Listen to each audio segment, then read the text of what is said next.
This video is for complete dropshipping beginners. If you don't know anything, if you know how to set up a Shopify store, you know how to design, to import products, please skip this video because it is only for dropshipping beginners, complete beginners who doesn't know how to import products, who doesn't know how to edit titles, who doesn't know how to set up shipping.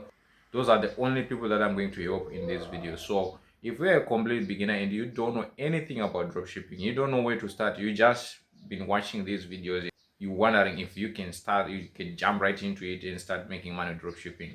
That's what I'm here for. I'm going to help you to set up your store for free. If I have to tell you, to guide you what to do, or if I have to do it myself and teach you a little bit, I'm going to do whatever is necessary to get you up and running. In exchange, if you decide to, I'm not going to force you to buy my services.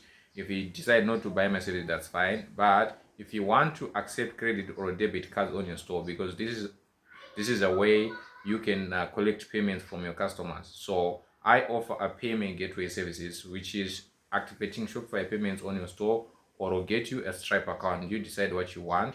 If you are interested in getting a payment gateway from me, that will be appreciated because that's what is going to cover me setting up your store for free. So if you want me to set up your store, I will set it up. If you decide you want to buy a payment gateway from me, that's great. If you decide not to, I'm still going to help you because I just want to help people to get started and succeed with their dropshipping store. So if you are one of those people that doesn't know anything about dropshipping, just drop a comment and I'll be in touch. We will set up your store together. And as soon as you see this video, don't ignore it if you want me to help you, because you might come later and I'll have a lot of people. So I'm going to help as many as I can. I can't promise that I'm going to help everyone who is going to watch this video, because if this video reaches 1,000 people that are interested, then it's going to be too much for me. But I'm going to help as many as I can. So early bird